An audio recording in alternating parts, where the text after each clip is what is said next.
Ես ողջունում եմ մեզ միացած բոլոր ռադիոլսողներին եւ ռադիոդիտողներին, դուք միացրել եք 106 եւ 5 հաճախականությունը, մեզ դիտում եք նաեւ թվային հարթակներում։ Թարմուղեղով զրույցն է այս պահին, իսկ թարմուղեղով իմ զրուցակիցն է Աշոտ Ֆարսյանը, մեր ձևով շարժման տնտեսական ծրագրերի աշխատանքների համակարգողը։ Բարև ձեզ, պարոն Ֆարսյան։ Բարև ձեզ, շնորհակալ եմ հրավերի համար։ Ես էլ ձեզ եմ շնորհակալ, որ դուք այսօր մեր տաղավարում եք, քանի որ մենք գործար ալիք ենք եւ մեր լսարանը տնտեսական ուղղվածությամբ ավելի շատ հետաքրքրություններ ունի, մենք այսօր քննարկելու ենք այն տնտեսական փոփոխությունները, որոնք դուք եք առաջարկում։ Ուզում եմ ամփոփ ներկայացնեք, ինչ եք դուք առաջարկում, չնայած ասուլիսների ընթացքում դա ասվել, տարբեր առիթներով ասվել, բայց քանի որ մեր լսանը փոքրինչ տարբերվում է, կուզեմ լսանի համար ամփոփ նախ ներկայացնենք, հետո կետ առ կետ գնանք հասկանալու, թե ինչա լինելու։ Մեր ծրագիրը, որը դուք նաև կարող եք տեսնել սեղանի վրա փոքր տենց բուկլետի տեսքով, սա բաղկացած է 5 քայլերից, որը առաջարկում է Սամվել Կարապետյանը մեր հասարակությանը Հայաստանի տնտեսությունը նոր մակարդակի բարձրացնելու համար։ Այս 5 քայլերը ունեն թե սոցիալական ուղղվածություն, թե տնտեսական զարգացման ուղղվածություն։ Դրանք են 300,000 նոր աշխատատեղի ստեղծում, շրջանառության հարկի 0% դրույքաչափի սահմանում, տեղորայքի գների էժանացում, գյուղատնտեսական ոլորտում բերքի երաշխավորված մթերում եւ ամեն 5-րդ կետը, որը վերաբերում է բնակարանաշինությանը, սա 20,000 նոր մատչելի բնակարանի կառուցումն է։ Պարոն Ֆարսյան, այս մասին չի խոսվել նախկինում, բայց սրա նման շատ այլ տարբեր խոսույթներ է եղել մինչև իշխանության գալը եւ բոլորին հավատացրել են, որ այ գանք, մենք ներդրումներ ենք անելու, այստեղ ենք անելու, այնտեղ ենք անելու, աշխատատեղեր ենք բացելու։ Ինչով է ձեր խոսքը տարբերվում մյուսների խոսույթից։ Խնդրում եմ ներկայացնեք այն գործիքակազմը, այն մեխանիզմը, որով դուք իսկապես կարողանալու եք դա անել։ Հաշվի առնելով նաև երկրի իրավիճակը, որը մշտապես ընդդիմության կողմից քննադատության է արժանանում, անվտանգային ռիսկերը, ակնհայտ չէ, եթե ստացվի հաջողվի ձեզ գալ իշխանության, դուք պիտի նաև հաշվի նստեք այդ ամենի հետ։ Պարզապես գալ ու ներդրում անել, այդ կարծում եմ այդքան էլ հեշտ չի։ Եկեք գանք ամենասկզբից, որ դուք ասում եք շատ իշխանություններ են խոսք տվել ու դա իրականում չի նման բաներ են խոսք տվել, բայց իրականում չի հասել հաջողության, ու հենց խնդիրը նա է, որ նման բաներ են խոսք տվել, այսինքն օրինակ գյուղատնտեսական բերքի գյուղատնտեսության ոլորտում իրանք ծրագրեր առաջարկել են, բայց օրինակ մենք այսօր ունենք փաստացի մի իրավիճակ, երբ որ գյուղատնտեսության ոլորտում անկում ունենք, օրինակ կաթի այդ խելացի անասնագոմերի ծրագրերն են առաջ բերել, բայց օրինակ ունենք կաթի մթերման անկում, այսինքն ծրագիրը արվել է, բայց մենք օրինակ արդյունքում ունենք ոլորտում անկում ունենք։ Հետևաբար մենք առաջարկում ենք այնպիսի ծրագիր, որը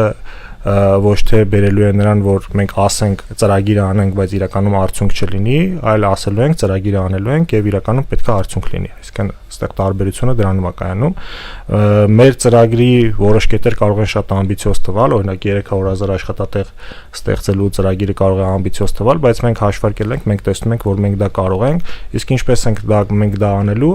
մենք դա անելու ենք այն մարդկային ռեսուրսի հաշվին, որը որ մենք ունենք, նախ եւ առաջ դա հենց մեր Սամվել Կարապետյանի առաջնորդությամբ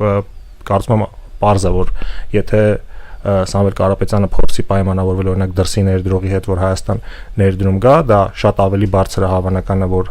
հաջողված կլինի եւ այդ ներդրումը կգա, քան օրինակ մարդ, որը որ օրինակ անհայտ է եւ օրինակ դիմացինին կարող է շատ ժամանակ վստահություն չներշնչել։ Երկրորդ, մենք պատրաստ ենք համագործակցել Հայաստանի եւ Սփյուռքի մեր բոլոր տարիների լավագույն մասնագետների հետ, իսկ հիմա մենք տեսնում ենք, որ դա չի կատարվում, այսինքն լավագույն մասնագետները կողքի նստած նայում են, թե օրինակ իշխանությունները ինչ են անում, եւ դա խնդիր է, որտեղ շատ ժամանակ մեր իշխանությունները չեն կարողանում համագործակցել լավագույն մասնագետների հետ, թե ինչ պատճառներով դա միգուցե իրենք կասեն, բայց մենք տեսնում ենք, որ օրինակ շատ ոլորտներում լավագույն մասնագետները անկյուն են մղված։ Իսկ մենք դա պատրաստ ենք անելու, մենք դա անպայման անելու ենք։ Լավագույն մասնագետներին մենք ներգրավելու ենք տնտեսության զարգացման գործում։ Ես ճիշտ եմ հասկանում, չէ՞, որ 5 տարվա ժամկետ է դրված։ Այո, սա 5 տարվա ժամկետ է։ Կմանրամասնեք, թե հատկապես ինչից է սկսվելու, ուր է հասնելու այդ 5 տարին, ինչպես եք պատկերացնում։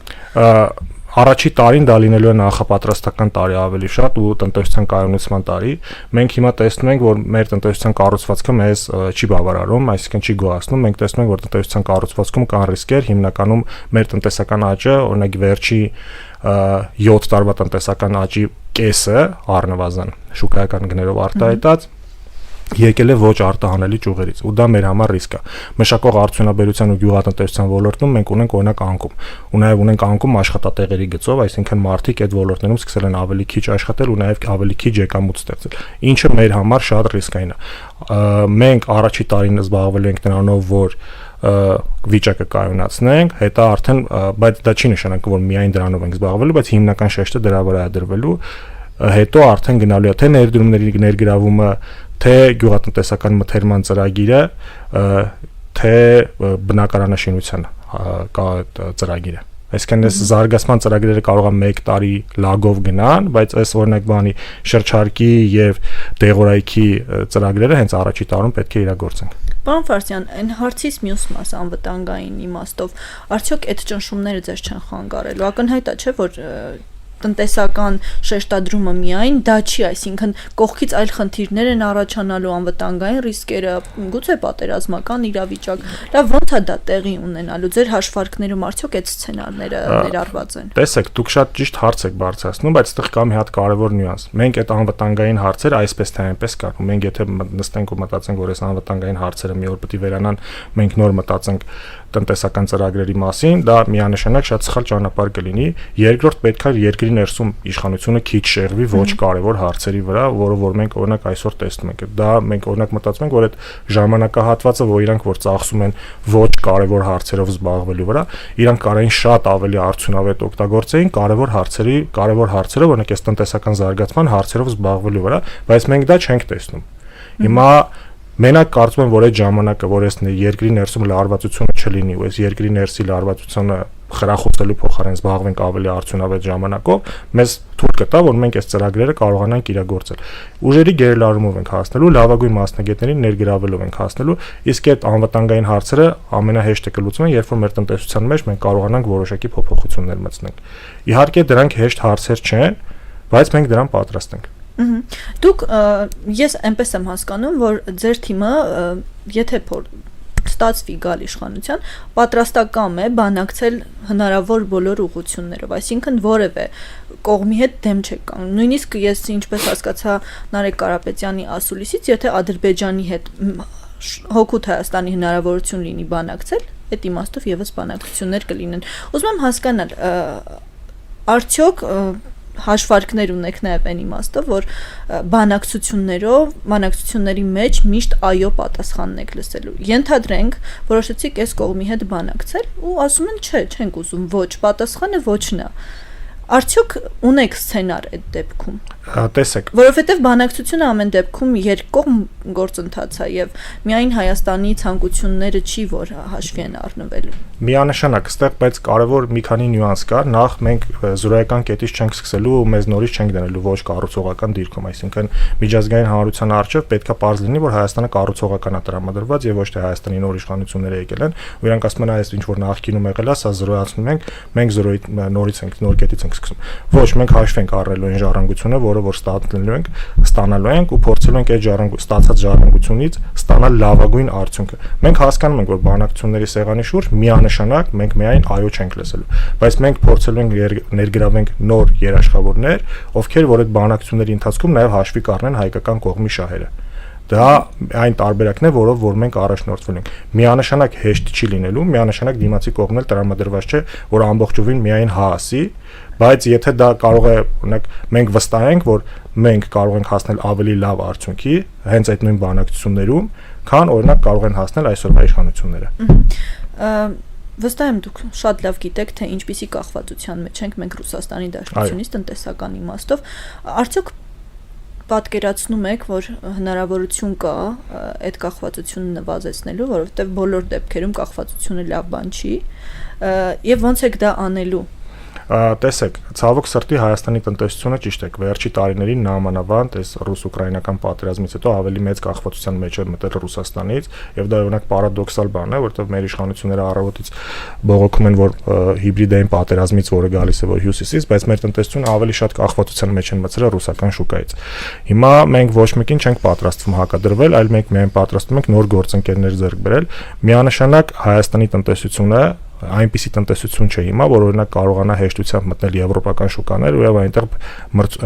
առաջարկել այնպիսի ապրանքատեսականի, որը որ շատ մրցունակ կլինի։ Բայց մենք փորձեր անելու եք։ Միանշանակ փորձեր անելու ենք ու խրախուսելու ենք, բայց մենք հասկանում ենք, որ եթե եկեք նայեք sense պատկերացնենք, եթե մենք հիմա փորձենք շեշտը դնել միայն օրինակ եվրոպական միության դեպի շուկա զարգացնելու վրա, մենք արդյունքի կհասնենք շատ ուշ, որի ժամանակը ես կարծում եմ մենք չունենք, բայց մենք կարող ենք օրինակ մերձավոր արևելյան երկրներում առաջարկել ապրանքներ, օրինակ սնունդ, օրինակ վերամեշակված սնունդ, տեքստիլ, որտեղ որ մենք կարող ենք մրցունակ ապրանք առաջարկել եւ նոր շուկաներ մտնել, նոր շուկաներ ներգրավել, իսկ այդ եկամուտները որ ստացանք, այդ եկամուտները նորից վերաներդնենք մեր տնտեսության մեջ ավելի բարդ ապրանքներ արտադրենք, որոնք եւ հետագայում կկարողանանք դեպի եվրոպական շուկաներ արտահանել։ Բայց այն քաղաքականությունը, որը որ վարվում է հիմա, երբ որ մենք ունենք տնտեսական որոշակի աճ, պայմանավորված ռուսական ռեէքսպորտով, եւ որ մենք խոսում ենք տնտեսական աճից եւ խնդիրների վրա աչք ենք փակում եւ չենք ուզում այդ խնդիրներից խոսանք, մեզ պահում են կանպես կարծեք ամեն ինչ շատ լավ է ընթանում, միանշանակ դա չի արվելու։ Հենց մեր սկզբունքները դրա շուրջ են, որ այո, ռուսական ռեէքսպորտը կա, ռուսական շուկան կա, բայց դա մեզ բավարար չէ ընդհանրապես։ Այդ տնտեսական աճի մասին երբ խոսում ենք, իշխանությունը բերում է ցույց է տալիս թվեր, ասում է տեսեք, թվերով կա չէ աճ։ Թվերով լավ է, բայց հանրությունը իր գրպանի վրա դա չի տեսնում, իր կենսակերպի վրա ազդեցությունը դրա չի տեսնում։ Արդյոք դուք հանրության հետ խոսելու եք եւս թվերով։ Տեսեք, թվերով խոսելը իհարկե ճիշտ է, բայց այդ թվերը բովանդակություն ունեն եւ պետքա թվերի որակին անդրադառնալ։ Ցանկացած իշխանություն միշտ փորձում է իր աշխատանքը լավագույնս ցուցադրել, բայց հասկացող մարդը երբ որ նայում է օրինակ մեր իշխանության կողմից այդ թվերին, դա բավական բազմաթիվ խնդիրներ է տեսնում։ Օրինակ աճի աղբյուրներն է տեսնում, որտեղից են գալիս։ Տեսնում է, որ օրինակի համար երբ որ օրինակ խոսում են 258,000 նոր աշխատատեղ է ստեղծվել, իրականում 258,000 չէ, այլ 2024 թվականի դրությամբ 138,000 նոր աշխատատեղ է ստեղծվել, իսկ այն 100,000-ը ընդամենը, իհարկե դա շատ կարևոր է, որ ստվերից մարդիկ դուրս են եկել եւ մտել են իրական ֆորմալ դաշտ եւ որոշակի հարկե, այո, բայց իրականում աշխատատեղ ստեղծվել է 138,000, ինչը ավելի կարևոր ու ինչը ավելի բարդ է, որովհետեւ ժամանակակից պայմաններում, երբ որ տեխնոլոգիաները հասել են այս մակարդակին, մարդկանց եկամուտները վերահսկելը շատ ավելի հեշտ է դարձել եւ մարդկանց ստվերից անելը շատ ավելի հեշտ է դարձել, բայց մյուս կողմից նոր աշխատատեղ ստեղծելը հիմնական խնդիրը այդտեղ է, դրանք ավելի բարդ գործընթացներ են եւ եթե դուք նայեք օրինակ Հայաստանում զբաղվածությունը ինչքանով է աճել, որը իրականում ցույց է տալիս այդ նոր աշխատատեղերի քանակը, դուք կտեսնեք, որ թվերը այդքան էլ լավը չեն, օրինակ 138,000 նոր աշխատատեղ է ստեղծվել, որից օրինակ 40,000-ը ստեղծվել է Մահարացախառևտրում եւ ավտոմոբիլների եւ մոտոցիկլետների վերանորոգման ճյուղում։ Այսինքն դա այո, լավ է, բայց դա նաև շինարարության ոլորտ։ Շինարարության ոլորտում ունենք 17,000, 20,000 աշխատատեղ ստեղծվել է կրթության ոլորտում։ Հիմա եթե մենք այս ճյուղերի հաշվին կարողանալու ենք երկարաժամկետ կայուն տնտեսական զարգացում ապահովենք, ես չեմ կարծում։ Օրինակ շինարարության իմաստով աշխատանքի եւ սոցիալական հարցերի նախարարի հետ այս տաղավարում մենք զրուցում ենք, ինքը ասում է, որ մենք խնդիրներ ունենք օրինակ այդ մասով, շինարարների խնդիր ունենք, մարդիկ չեն ուզում աշխատել, աշխատատեղ կա ենթադրենք այս պահին, տեսնում եք ինչքան շինարարություն է, չէ՞ քաղաքում, բայց մարդիկ չեն ուզում աշխատել, որովհետև նաև այստեղ հարց կա, դրսից եկած մարդիկ, օտար ազգերից ավելի էժան գներով են դա անում եւ այդ էժան աշխատուժը իհարկե միշտ գրավիչ է։ Այս մասով դուք այդ խնդիրներին եւս բախվելու եք։ Լավ։ Էժան աշխատուժի հարցում ոնց եք վարվելու։ Տեսեք, մենք ունենք Հայաստանում մարզեր, որտեղ որ մարդիկ շատ ավելի ցածր աշխատավարձով պատրաստ են աշխատել, բայց քանի որ Հայաստանում հիմնական տնտեսությունը զարգանում է Երևանում, իսկ Երևանում միջին աշխատավարձը համեմատաբար ավելի բարձր է, քան մարզերում, եւ Երևանում մարդիկ այլընտրանք ունեն, շինարարությամբ չզբաղվեն, այլ գնան օրինակի համար մտնեն ֆինանսաբանկային ոլորտ կամ ինչ-որ այլ ծառայությունների ոլորտ եւ այնտեղ բարձրացնեն ավելի բարձր եկամուտ ստանան, աշխատավարձ ստանան։ Միանշանակ պարզ է, որ Երևանում շինարար գտնելը շատ դժվար է լինելու։ Իսկ քանի որ օրինակ մենք ունենք նաև ենթակառուցվածքների խնդիր, օրինակ Մարտունի քաղաքից մարդը չի կարող առավոտյան գալ Երևանում շինարարությամբ զբաղվել ու հետո նորից երեկոյան գնալ իր տուն, իսկ եթե Երևանում գա ապրի, նա այդ վարձի գումարը չի կարողանալու տա, միանշանակ մենք ունենալու ենք այդ խնդիրը։ Դրա համար պետք է մարզերում տնտեսությունը նաև զարգանա, իսկ մարզերում շինարարությունը չի կարող զարգանալ, որովհետև այդքան եկամուտ չկա, որ մարզերում մարդիկ անընդհատ բնակարաններ կառուցեն։ Հետևաբար մարզերում պետք է զարգանա մշակող արդյունաբերությունը եւ գյուղատնտեսությունը, որպեսզի մարդիկ ունենան եկամուտներ եւ մարզերում արդեն մնացած տնտեսության ճյուղերն էլ զարգանան։ Այդ դա է հիմնական խնդիրը։ Իհարկե կարող է լինի նման խնդիր, որ բանավոր չգտնենք։ Արդեն մարզերի մասով հստակեցում ունեք, թե որ մարզը որ հարցում կարա առաջատար լինի եւ որ մասով է ավելի պատրաստված։ Որոշակի հստակեցում ունենք, դե մենք օրինակ տեսնում ենք, որ Արարատյան դաշտավայրը, այսինքն Արմավիրի մարզը, Արարատը, Արագածոտնը հիմնականում ունենալու են այս պայդրությամբ գյուղատնտեսական ուղղվածություն, այսինքն մենք այնտեղ հիմնական մեր շեշտը դրելու ենք գյուղատնտեսական մթերման ծրագրի վրա։ Մենք տեսնում ենք, որ Սյունիքը հիմնականում հանքարդյունաբերությունով է ապրում, բայց այնտեղ օրինակ Մեղրիում որոշակի մենք ծրագրեր ունենք, որոնք կախված են հենց այդ գազի ռեէքսպորտի հետ կապված։ Վանաձոր քաղաքում մենք օրինակ տեսնում ենք, որ մշակող արդյունաբերությունը պետք է զարգանա,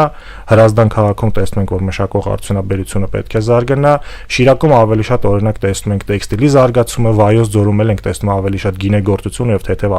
արդյունաբերության զարգացումը։ Որոշակի պատկերացում ունենք, բայց կարծում եմ այսքան դետալացված հիմա եթե մենք մեր ծրագիրը ներկայացնենք, միանշանակ հետո մենք այդ ծրագրից այդքան դետալացված չենք կարողանալու պահենք, որովհետև դա իրական կյանքը միշտ շտկումներ է մտցնում աշխատանքների մեջ, բայց որոշակի պատկերացում ունենք եւ ծրագրի հիմնական փիլիսոփայությունը դա է լինելու, որ մարզային զարգացումը լինելու է առաջնահերթ։ Պարոն Ֆարսյան, թվերով կարող ենք խոսել, ինչ թվերի մասին է խոսքը գնում այսքան ներդրումներ անելու պարագայում։ Դրա համար անհրաժեշտ է լինելու 12 միլիարդ դոլարի ներդրում, հաշվի առնելով Հայաստանի զուտ կուտակումը ներդրումային, այսինքն սա միայն դրսից եկող ներդրումները չպետք է լինեն այդ 5 տարվա ընթացքում 12 միլիարդ։ Հայաստանի ներքին խնայողությունները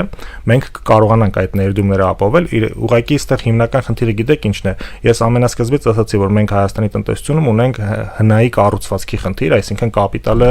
գնում է ոչ արտահանելի ոլորտներ ու դա ունի մի շարք պատճառներ։ Բիզնեսները փոքր են, հիմնական ֆինանսավորողը դա բանկերն են, իսկ բանկերը շատ ժամանակ հետաքրքրված են ավելի շատ օրինակ արագ եկամուտ ձեռք բերելու հաշվում, իրանք օրինակ պատրաստ են ֆինանսավորեն մանրածախ առևտուրը, սպառողական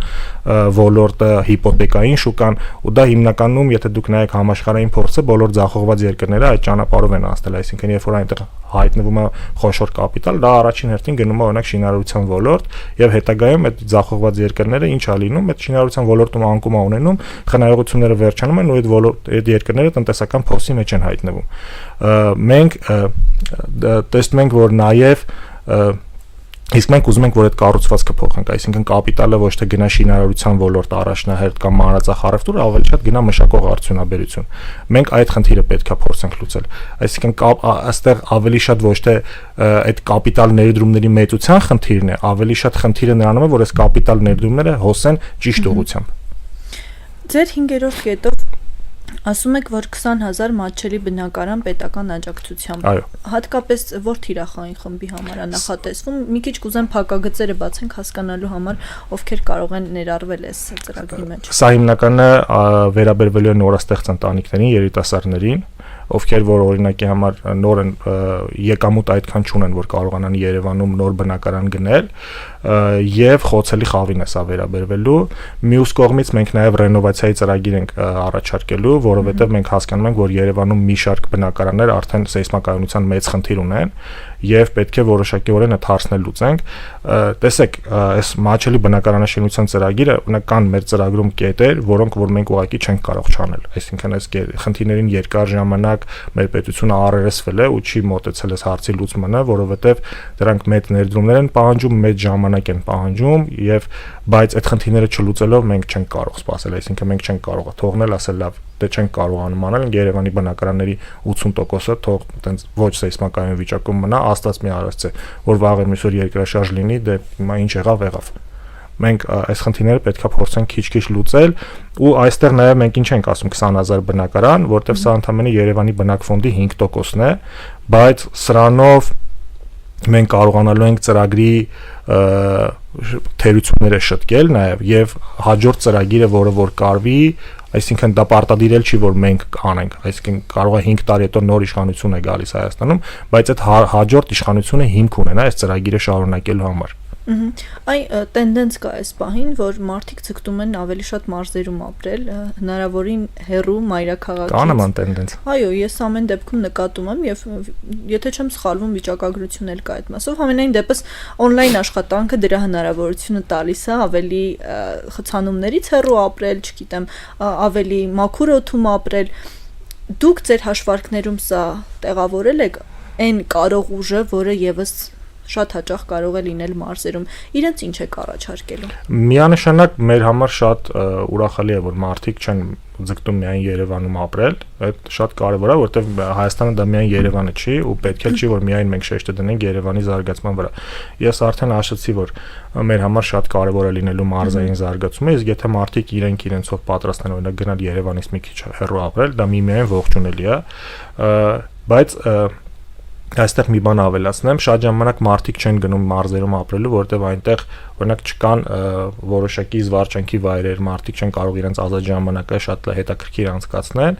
իսկ դա էլ պայմանավորված է նրանով, որ այդ զվարճանքի վայրերը չեն գնում մարզեր, որովհետև գնան ով է իրանցից այդ ծառայությունները գնելու։ Մենք կարծում ենք, որ երբ որ մարզերում արդեն նոր աշխատատեղեր ստեղծվեն, մարդկանց եկամուտները բարձրանան, զվարճանքի վայրերը ավելի, օրինակ, չգիտեմ, կինոներ, թատրոններ կամ ռեստորաններ ավելի հակված կլինեն տեղափոխվել մարզային շրջաններ, որտեղ այնտեղ կլինի եկամուտ ունեցող քաղաքացի, որ իրենցից կարողանալու է ծառայությունները գնի։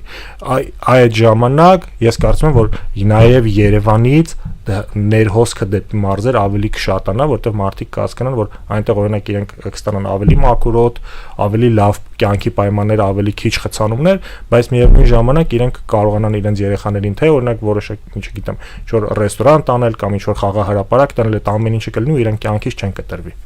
Պարոն Ֆարասյան, 300,000 աշխատատեղ, երբ ասում եք, ինչ ուղղություններ են ներառված։ Կուզեմ այս մասով մի փոքր ավելի մանրամասն խոսենք, որովհետև մեր հանրության մի զանգված կա, որը չի բավարարվում ոչ մի տիպի աշխատանքով, այսինքն կամ աշխատավարձնացածեր, կամ ցանկություն չկա այդքան, չգիտեմ, ծանրաբեռնվածությամբ աշխատել եւ այլն եւ այլն։ Նման խնդիրներ կարող են շատ հաճախ հանդիպել։ Ինչ եք դուք առաջարկելու այս մասով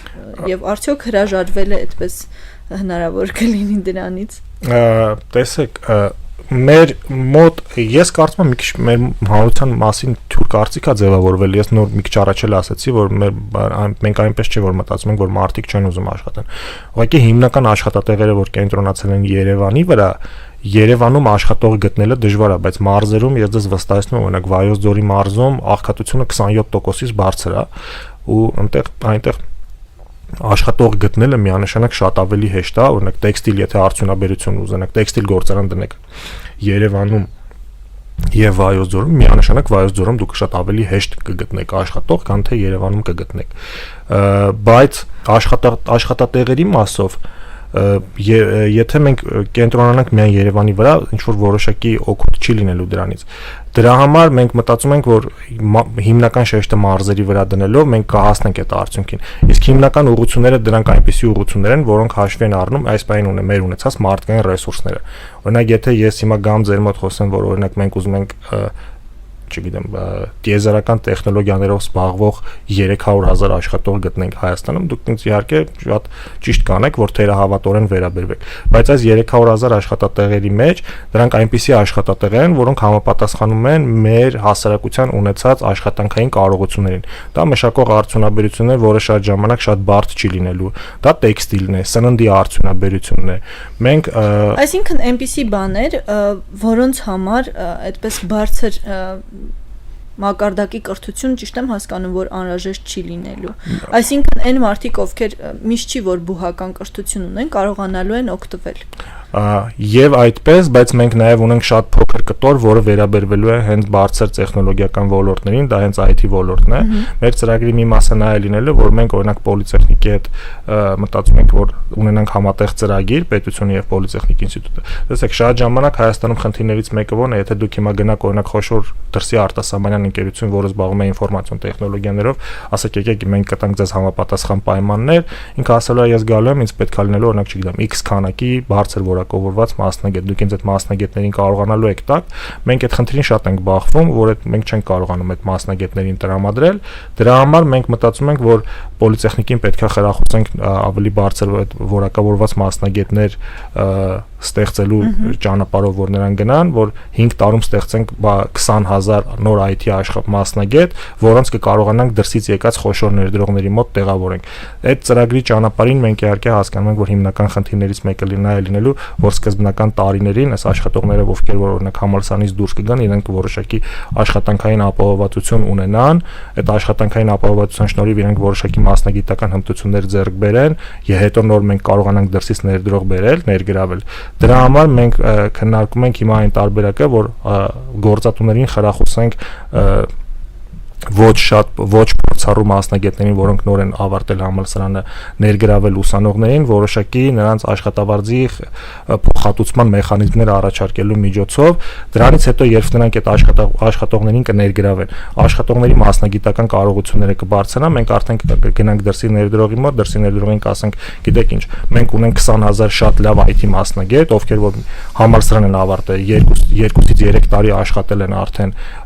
ոլորտում, իրենք մենք կարող ենք քեզ այդ 20,000-ին տրամադրել, դու գաս խոշոր ներդրում անես Հայաստանում։ Ինքը գա եւ ներդրում անի։ Մենք այս տարբերակն ենք պատկերացնում, որովհետեւ հակառակ տարբերակը մենք ինչքան էլ փորձել ենք չի ստացվել։ Այսօր իշխանություններին քննադատության այն կարևոր կետը դա աճող արտաքին պարտքն է, որի մասին անդադար է խոսվում։ Այդ պարտքի հետ ո՞նց եք վարվելու դուք։ Ինչ պիտի անել, արդյոք այն ինչ որ հիմա առաջարկվում է, դա ուղիղ ազդելու այդ պարտքի նվազմանը,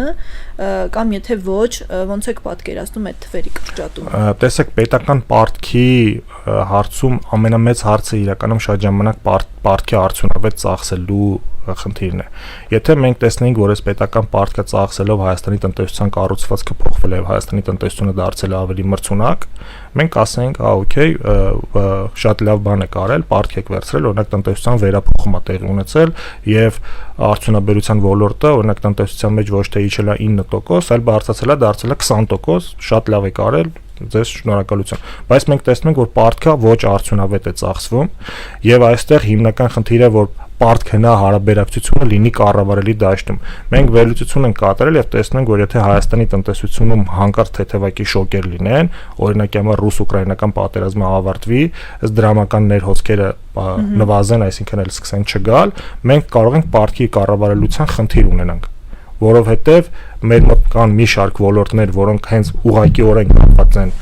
ռուս-ուկրաինական պատերազմի հետ իրենց աճը, կան մի քանի ոլորտ, որ անուղղակիորեն են կապված։ Եթե այս ոլորտներում մենք ունենանք անկում, մենք մյուս կողմից ունենալու ենք նաև փոխարժեքի բարձրացում, այսինքն դրամը նորից հետ է վերադառնալու 480 դրամ մակարդակին, մենք ունենալու ենք ներմուծման թանկացում, մենք ունենալու ենք արտաքին դրամական ներհոսքերի նվազում եւ հետեւաբար մենք շատ հավանական է, եթե դաժե հավանական չէ, որ հնան կընկնի, բայց ինչ իրականում բավականին հավանական է։ Մենք առնվազն ունենալու ենք մի մակարդակ, որ 2008 թվականից հետո դուք կհիշեք, մեր հնան մի քանի տարի չէր աճում նորմալ։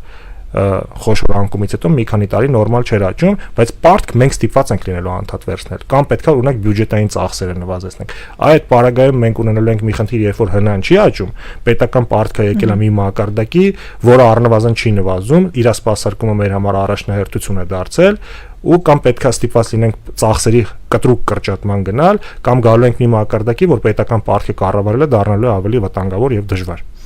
Տեսեք, իշխանությունը այս իրավիճակում կասի, որ ինչ իրենք իշխանության են, COVID-ը եղել, պատերազմ է եղել եւ դա ակնհայտորեն ազդել է այդ թվերի մեծացման վրա։ Ճիշտ կասի։ COVID-ը որոշակիորեն ազդել է, բայց այնպես չի, որ միայն COVID-ի տարում են իրանք պետական պարտքը աճեցրել։ Այսինքն նորից եմ ասում, հարցը միայն այն չէ, որ պետական պարտքը ավելացել է։ Հարցը այն է, որ տնտեսության կառուցվածքն է վատացել։ Այսինքն պետական պարտքով իրանք չեն կարողացել խրախուսել այնպիսի ոլորտներ, օրինակ իրանք անում են, նայեք, մի հատ ծրագիր ունեն իրանք, որը կոչվում է արդիականացման ծրագիր։ Այս արդիականացման ծրագիրը պետք է բերեր նրան, որ օրինակ արդյունաբերական զարգացում մենք ունենենք, բայց դա չի եղել։ Արել են խելացի անասնագոմերի ծրագիրը գյուղատնտեսության ոլորտում անկում ունենք։ Իրանք որոշակի սուբսիդավորումներ են տալիս գյուղացիներին, օրինակ բանջարեղենի ջերմոցների կառուցման համար կամ եթե չեմ սխալվում լավ չեմ հիշում անունը, եթե չեմ սխալվում, այդ փակ ցանցով դաշտեր ստեղծելու համար, բայց դա սովորական գյուղացուն օրինակ հասու չէ։ Այսինքն սովորական գյուղացին չի կարող գնալ այդ վարկը օրինակ $100,000 վերցնել բանկից, այդ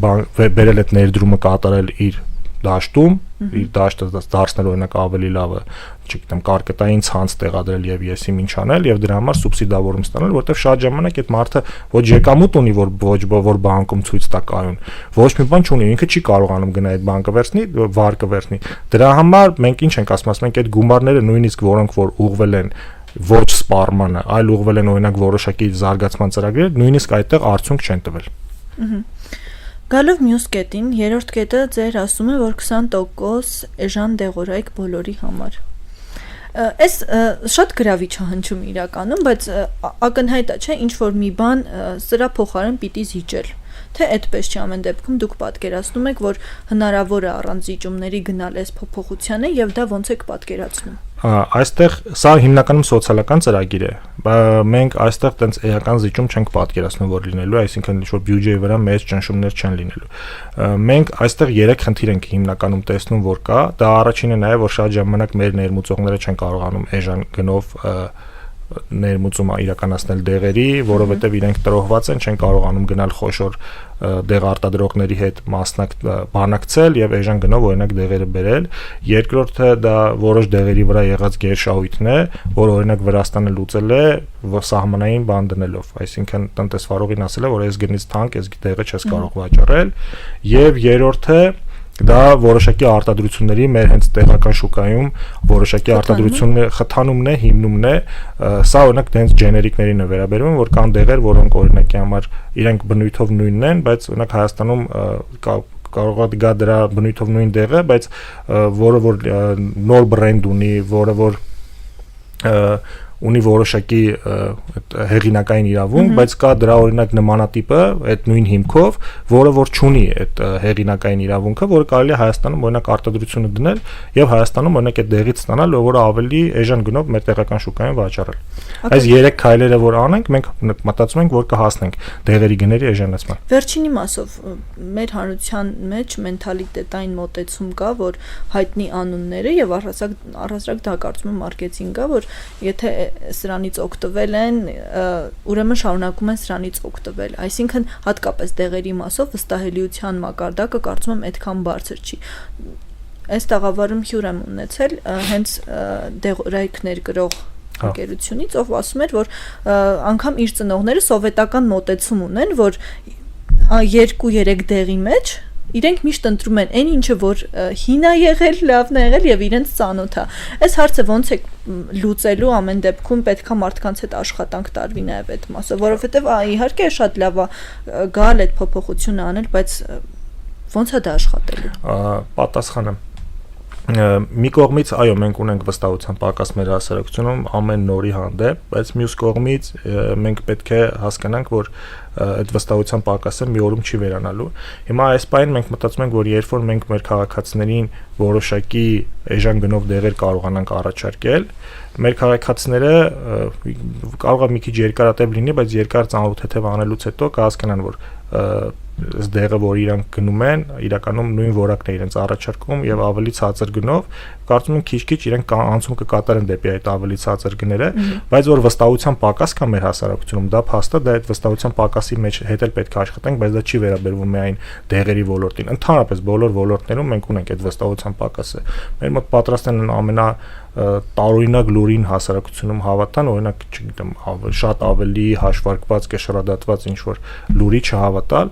դա ուրիշ խնդիր է, ես չեմ կարծում, որ պետքա դա միայն դեղերի ոլորտի հետ կապված նայել։ Առհասարակ, բայց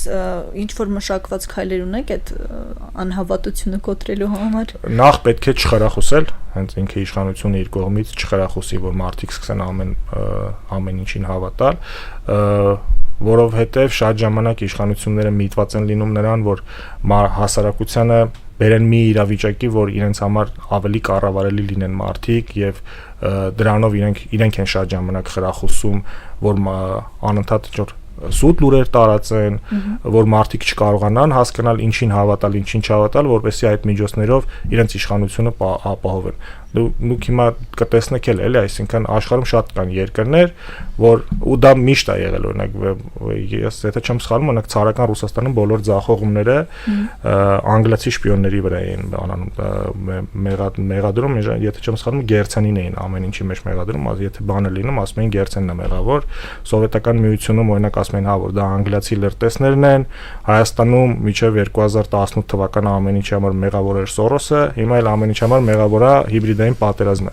Այսինքն մենք ունենք մի իրավիճակ, երբ որ իշխանությունները իրենց քայլերում ձախողվում են, բայց իշխանություն պահելու խնդիր են ունենում եւ իրենք սկսում են հասարակության մեջ նման մտքեր սերմանել, որը բերում է նրան, որ հասարակության մեջ անվստահությունը ել ավելի է բարձրանում։